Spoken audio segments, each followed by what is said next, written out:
My real mom died when I was 9. Cancer. Fast and cruel. One year, she was brushing my hair before school, humming under her breath. The next year, she was gone. And everyone told me I was so strong for a kid who hadn't even learned how to fall apart yet. My dad tried. God, he tried. But grief hollowed him out in quiet ways. He still went to work, still packed my lunch, still asked how my day was. But his eyes changed, like he was always looking at something behind me, something I couldn't see. When he married Linda 2 years later, everyone said it was good for us, that I needed a mother figure, that he needed a partner, that our family needed to move forward. Linda smiled a lot, too much. Her voice was always sweet in public, gentle, like she was constantly calming a nervous animal. She hugged me just long enough to feel invasive, then pulled away like I'd overstayed my welcome. At first, she didn't do anything obviously wrong. That was her genius. She corrected me gently. That's not how we do things in this house. She worried loudly. I'm just concerned about her attitude. She sighed when I entered a room, like my presence was another chore on her list. And slowly, so slowly I didn't even notice it happening, everyone else followed her lead. My aunts started looking at me like I was fragile. My cousins stopped inviting me places. Teachers heard things. Neighbors smiled politely but didn't linger. Somewhere along the line, I became the difficult one, the moody one, the girl who was still struggling with her loss. Linda never said anything outright. She just planted seeds and let other people water them. My dad noticed. I know he did.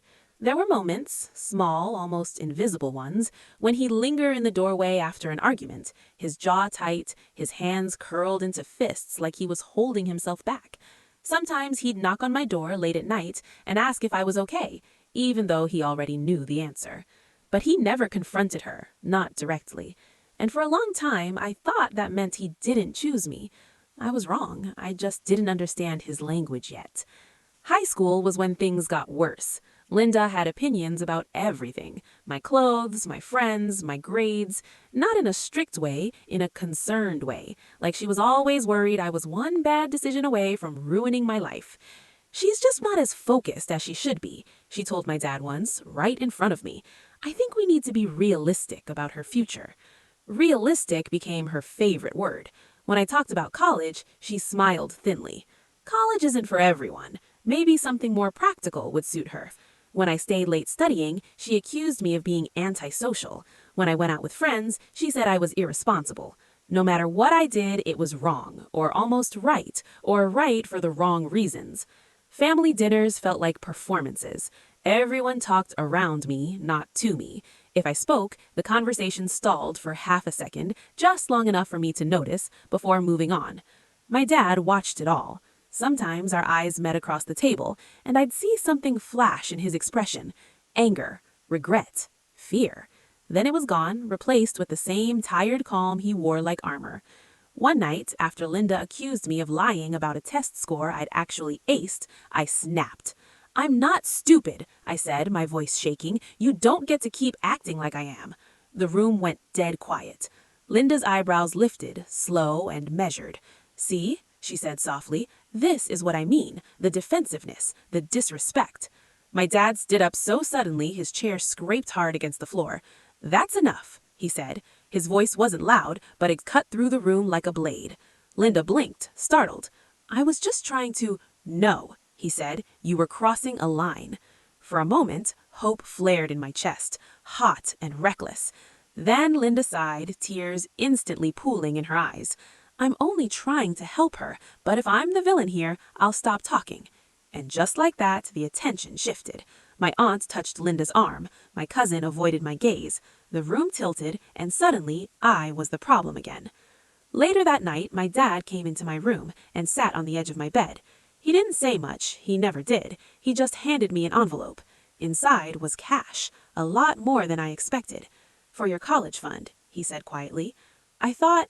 I know what you were told, he interrupted, gently. Just trust me. That was the first time I realized something strange was happening. Money started appearing like that. Books I needed were suddenly paid for, application fees covered. A laptop showed up on my desk one morning with no explanation. Linda acted surprised every time. Oh, she'd say. "Your father must have handled that." But later, I'd hear her complaining about finances, about how tight things were, about how irresponsible it was to spend so much on someone who might not even finish. I didn't understand how both things could be true, so I stopped asking. College became my escape. Out of the house, out of the narrative Linda had built around me. For the first time, I was just me. Not the troubled kid, not the difficult one, just a girl who worked hard and stayed up too late and cried in the bathroom when things got overwhelming. I did well, really well. Every achievement felt like a quiet rebellion. But success didn't soften my family, it sharpened them. Linda started calling me less. When she did, it was to comment on how distant I'd become, how success had changed me. At family events, people joked that I thought I was better than them now. I learned to smile through it, learned to keep my wins to myself. My dad called every Sunday. He never asked for credit, never told anyone what he was doing. He just listened, encouraged, asked the right questions. When I doubted myself, he reminded me who I was, who my mother believed I could be. "I'm proud of you," he said quietly. It felt like oxygen. Years passed. I built a life, a career, independence, and still the family tension followed me like a shadow. When my dad got sick, Linda took over everything, controlled information, controlled access, told people what they needed to hear. When I asked questions, she said I was being dramatic. When I wanted more time with him, she said I was upsetting him. At the hospital, she'd sit close to his bed, holding his hand like a trophy. But when she thought no one was watching, she'd look at me with something cold and calculating in her eyes. "You always make things harder than they need to be," she said under her breath. I didn't respond, because I'd learned something by then. Silence wasn't weakness, it was patience. And somewhere deep down, I had the strangest feeling, like my dad had been carrying something heavy for a long time, something he hadn't told me yet, something that would change everything. I just didn't know when the truth would come out, or how much it would hurt when it did. The things people don't say out loud. When my dad got sick, everything in the family shifted, but not in the way people expect when they talk about illness bringing everyone closer. It didn't soften anyone, it clarified them. Linda became louder, busier, more involved in ways that felt performative. She posted updates online about standing strong and family first, posed for photos in hospital hallways, accepted sympathy like it was a role she'd rehearsed for years. Behind closed doors, she controlled access like a gatekeeper. "He needs rest," she'd say when I asked to visit. "He's not up for long conversations," when I called. He asked me to handle things every time I pushed back. And maybe some of that was true. My dad was tired. He was in pain. He hated conflict. But I knew him well enough to know when something wasn't adding up. When I did see him, it was never alone. Linda hovered, adjusted pillows, answered questions before he could, smiled too hard whenever doctors spoke directly to me. It was like watching someone slowly erase a person in real time, replacing their voice with her own. One afternoon, while Linda stepped out to talk to a nurse, my dad reached for my hand. His grip was weak, but intentional. "You're doing okay?" he asked. I nodded, though my throat burned. "I'm fine." He studied my face like he was memorizing it, like he was afraid of forgetting. "You always say that," he murmured. I almost laughed, almost cried. He started to say something else, his lips parted, breath-catching, but Linda came back before the words could land. Whatever he'd been about to tell me stayed trapped behind his eyes. That became a pattern. Moments cut short, conversations interrupted, silence filling in where truth wanted to live. The rest of the family followed Linda's lead without question. They praised her strength, her devotion, her sacrifice. They told me how lucky my dad was to have her. I learned quickly that if I said anything that challenged that narrative, I was met with tight smiles and warnings disguised as concern. "Now's not the time," my aunt said once. "Don't cause stress," another relative added. "He needs peace," they all agreed. Peace apparently meant obedience. I started noticing the smaller things then, the subtle digs, the history revisions. Linda told stories about my childhood that didn't match my memories. She talked about how difficult I'd been after my mom died, how distant, how ungrateful. People nodded like it made sense. I sat there, heat creeping up my neck, wondering when my grief had turned into a character flaw. The hardest part wasn't the lies, it was how easily everyone accepted them. I stayed because of my dad, because even in his silence, he was still my anchor, and because leaving felt like letting Linda win. Then, one night, everything tilted. I was helping organize paperwork at the house. Medical bills, insurance forms, things Linda insisted were too overwhelming for her to handle alone. She left the room to take a call, her voice sharp and urgent, and I stayed behind, sorting through a stack of old folders shoved into a cabinet drawer. Most of it was boring: utility bills, tax returns, bank statements, until I saw my name. Not in my dad's handwriting. On a manila envelope tucked behind everything else, labeled carefully, deliberately. My stomach tightened. I didn't open it right away. It felt invasive, like crossing a line I wasn't supposed to see. But something inside me, the same instinct that had kept me quiet for years, whispered that this wasn't an accident. Inside were copies, documents, old correspondence. Nothing dramatic on the surface, but enough to raise questions. Financial records I didn't recognize, accounts I'd never been told about, decisions made on my behalf when I was barely old enough to understand them. My chest felt heavy as I flipped through the pages, trying to make sense of what I was seeing. It wasn't a full picture, more like fragments, clues without context. And then Linda came back. I slid the envelope back where I found it, my hands shaking just enough that she noticed. Her eyes flicked to the drawer, then to my face. "You okay?" she asked, too quickly. "Yeah," I said, "just tired."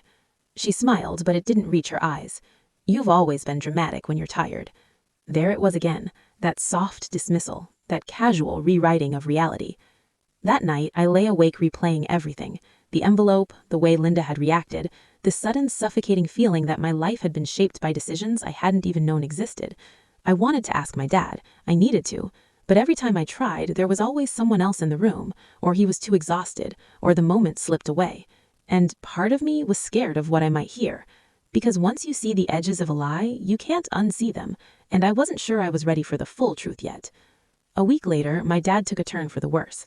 The calls became more urgent, the hospital visits more frequent. Linda barely left his side now, except when she did, and then she was suddenly impossible to reach. The night before he died, I sat in my car in the hospital parking lot, hands gripping the steering wheel, staring at the building like it might swallow me whole. I had this overwhelming urge to run, to disappear, to protect myself from whatever was coming. Instead, I went inside. The room was quiet, machines humming softly. My dad looked smaller somehow, like pieces of him had already started slipping away. Linda stood by the window when I walked in. She glanced at me, then back at her phone. "He's been asking for you," she said. Not kindly, not cruelly, just flat. I sat by his bed and took his hand. It felt colder than I expected. "Hey," I whispered. His eyes fluttered open, unfocused at first, then sharpening when he saw me. "There you are," he murmured. I swallowed hard. "I'm here." He squeezed my fingers with surprising strength. "Listen to me," he said, voice low. "Whatever happens, you did nothing wrong. You hear me?" My heart started pounding. "Dad!" He shook his head slightly. "You were always enough." Something cracked open in my chest then, years of doubt, guilt, confusion, pressing against my ribs. "I need to tell you something," he said. Linda turned from the window. "What's that, honey?" she asked brightly, stepping closer. His gaze flicked to her, then back to me. The moment fractured. "I'm tired," he said instead. "We'll talk later." There was no later. He passed just before sunrise. The grief hit me like a physical force, a weight, a pressure. I felt hollowed out and heavy at the same time, like I was collapsing inward. Linda cried loudly, held court with relatives, accepted condolences.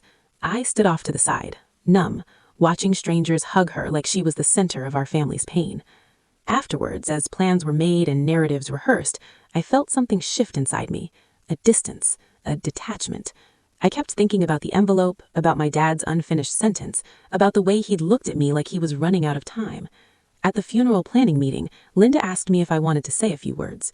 "You were always quiet," she said, smiling, "but people will expect it." I looked at her then, really looked, at the woman who had shaped my family's perception of me with whispers and sighs, at the woman who stood between me and my father's voice until the very end. "Yeah," I said slowly, "I think I will." She nodded, satisfied, already picturing something soft and safe. She had no idea, and neither did I, at least not yet, how much truth was about to surface.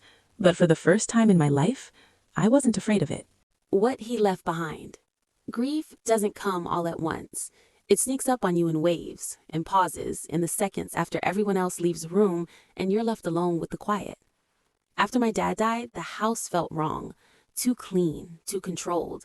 like all the warmth had been wiped away and replaced with something sterile and sharp. Linda moved through the rooms like a curator, deciding what stayed, what went, what mattered. I moved like a ghost. People kept telling me how strong I was, how composed, how proud my dad would have been. None of them saw me in the shower at night, forehead pressed to the tile, biting my hand so no one would hear me fall apart. None of them felt the way my chest ached with unfinished conversations and swallowed questions. The funeral was set for the following week. Linda took charge of everything: music, speakers, seating. She spoke about my dad like she owned the narrative of his life, what he loved, what he believed, who mattered most to him. I listened and said nothing. A few days before the funeral, she handed me a box. "His things," she said, already turning away. "Just personal stuff. You might want to go through it." The box sat on my bed for hours before I touched it. Inside were ordinary things: a watch he wore every day, old receipts, photos curled at the edges, me as a kid on his shoulders, both of us squinting into the sun. A knot formed in my throat so tight I had to stop breathing for a second. At the bottom of the box was a thin folder, not labeled. My hand started shaking before I even opened it. Inside were documents, neatly organized, copies of bank transfers, education funds, signed forms, dates stretching back years, decades even. All in my name. Money Linda had insisted didn't exist, opportunities I'd been told were impossible, doors that had opened just enough for me to squeeze through, quietly, invisibly. There were notes too, short ones, my dad's handwriting. For her tuition. Don't tell Linda yet. She deserves this. Each page felt like a confession, not of guilt, but of love, a love that had learned how to survive in silence. My chest tightened as realization crashed over me. He hadn't been weak, he'd been strategic. He protected me the only way he could, without starting a war he knew I'd lose. And then I found the letter. It was sealed, my name written across the front in careful strokes. I stared at it for a long time before opening it, terrified of what it might say or what it might confirm. The paper trembled in my hands as I unfolded it. If you're reading this, then I didn't get the chance to say everything I wanted to. Tears blurred the ink. I'm sorry I wasn't braver when you were younger. I told myself I was keeping the peace, but the truth is, I was afraid. Afraid of losing you, afraid of making things worse. So I chose another way. I could hear his voice as I read. Soft, steady, familiar. Everything you've accomplished, you did that. I just made sure the ground wasn't pulled out from under you. There are things you don't know yet, things I meant to explain, about decisions that were made without your consent, about lies that were told to protect others at your expense. My breath caught. I kept records, not for revenge, for truth. You get to decide what to do with it. The rest of the letter wasn't long, just pride, love, apologies, a final sentence that felt like it cracked something open inside me. You were never the problem. They just needed you to believe you were. I sat there on the bed, sobbing into the letter like it was the only solid thing left in the world. The records he mentioned were in a separate envelope, tucked behind the folder. This time I didn't hesitate. They were thorough, painfully so. Proof of how Linda had redirected funds meant for me, how she told the family I was irresponsible, unreliable, unworthy, while quietly benefiting from sacrifices my dad had made for me. Emails, notes, a timeline of manipulation that stretched back to my teens. Even worse was the list of people who knew. Names, initials, conversations summarized in my dad's careful handwriting. People who stayed silent, people who nodded along, people who let me be painted as the villain so no one else had to be. I felt sick. Not shocked, not angry, not yet. Just clear. For the first time in my life, the confusion lifted, the self-doubt loosened its grip. All the moments I'd replayed in my head, wondering what I'd done wrong, finally rearranged themselves into something that made sense. I wasn't broken. I was buried. The funeral came faster than I expected. The day was gray and heavy, the sky low like it was pressing down on the earth. The church filled with familiar faces, people who hugged me and said all the right things while avoiding my eyes. Linda stood at the front, dressed in black, composed, and dignified. She accepted sympathy with grace, spoke about love and loss, about family. I sat in the front row, the folder tucked into my bag like a heartbeat. When it was time for speeches, Linda spoke first. Of course she did. She talked about devotion, about sacrifice, about how my dad had always wanted unity above all else. I watched faces nod. I watched people cry. I felt nothing. Then she looked at me. And now, she said softly, her daughter would like to say a few words. There was a ripple of surprise. I wasn't known for speeches or confrontation. I stood slowly, my legs steady in a way they'd never been before. As I walked to the podium, I felt the weight of the room shift. Expectation, curiosity, maybe even pity. I took a breath. I wasn't sure I wanted to speak today. My voice sounded calm, even to me. But my dad believed in truth, quietly, consistently, even when it was hard. Linda smiled faintly from her seat. I continued.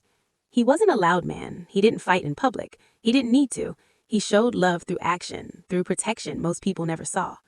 The air in the room changed, just slightly. I want to share his words, I said, lifting the letter, because they explain him better than I ever could. I read parts of it aloud, not all, just enough. I watched Linda's posture stiffen, watched confusion ripple through the audience. And before anyone misunderstands, I added gently, this isn't about blame, it's about honesty. I reached into my bag. There are things my dad trusted me to hold on to, records, decisions, truths that were hidden to keep the peace. I paused. And today feels like the right day to stop hiding them. Gasps, whispers, a sharp intake of breath from somewhere behind me. Linda stood halfway out of her seat. This isn't appropriate, she said, her voice tight. I met her gaze. It's exactly appropriate, because lies don't deserve silence, not anymore. I placed the folder on the podium. I won't read everything, but anyone who wants to understand what my dad actually did for this family, what he protected, what he sacrificed, can see it. The room buzzed now, uneasy, uncomfortable. I closed the letter and looked out at the crowd one last time. My dad loved this family, even when it hurt him, even when it hurt me. I stepped back from the podium without looking back. Behind me, the silence was deafening. And for the first time in my life, it didn't scare me. The day the lies lost their power. I didn't stay to watch the fallout. That was the strangest part of it all. How little I wanted to see their faces once the truth was out there. For years, I'd imagined confrontation as something loud, explosive, a scream finally released after a lifetime of being swallowed. But when I walked out of the church, the doors closing softly behind me, it felt quiet, final, like setting something down after carrying it for too long. The air outside was cold and sharp. I stood on the steps for a moment, breathing it in, my heart pounding, not from fear, but from adrenaline finally burning itself out. I expected guilt to show up. It didn't. I expected regret. That didn't come either. What I felt was relief. Heavy, bone-deep relief. Behind me, the church buzzed. Voices rose and fell. Someone cried. Someone argued. Someone demanded explanations that couldn't be undone. The truth doesn't care about timing. Once it's released, it moves how it wants. I drove away before anyone could stop me. My phone started vibrating before I even reached the end of the street. Linda's name flashed across the screen. I let it ring. Then my aunt, then a cousin, then an unknown number. I turned the phone face down on the passenger seat and kept driving. That night, I didn't cry, I didn't replay the speech. I didn't wonder if I'd gone too far. Instead, I slept. For the first time in days, maybe years, my body finally believed it was safe enough to rest. The next morning, the messages were waiting. Some were angry, some were confused, some were apologetic in that shallow, uncomfortable way people get when they realize silence made them complicit. We didn't know. Your stepmom explained it differently. You should have come to us sooner. I read them all with a strange sense of distance. Knowing is a choice, I wanted to say. So is not asking questions when the story feels wrong. Linda's message came last. It wasn't long. You had no right. You humiliated me. Your father would be ashamed. That one almost worked. Almost. For a split second, the old reflex kicked in. The urge to explain, to soften, to take responsibility for emotions that weren't mine. Then I remembered the letter. You were never the problem. I blocked her. The fallout didn't explode all at once. It fractured, slowly, painfully, exactly the way our family always had. Relatives who defended Linda started backtracking when they saw the documents, when timelines didn't add up, when they realized my dad hadn't been the passive bystander they'd believed, but a man quietly countering damage behind the scenes. Some people reached out to apologize sincerely, others disappeared entirely. I didn't chase any of them. That was part of the revenge, I think. Not demanding accountability, not begging for acknowledgement, not staying in the chaos long enough to absorb their discomfort. I let them sit with it. Linda tried to control the narrative at first, told people I was unstable, grieving, vindictive, but lies don't survive paperwork. They don't survive dates and signatures and paper trails that refuse to bend. The more she talked, the the worse it got.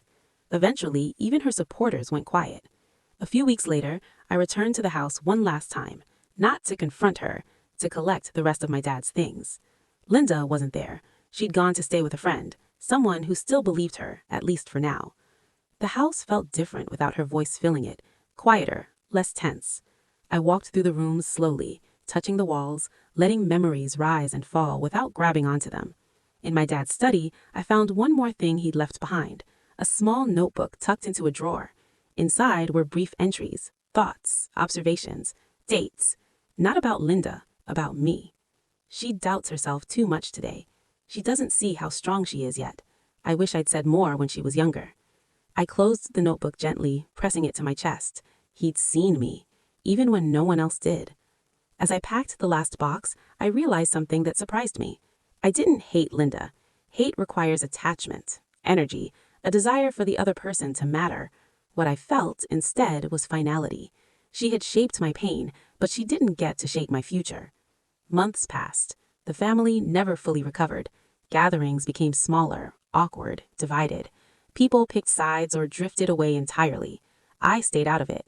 I moved, changed my number, built routines that belonged only to me.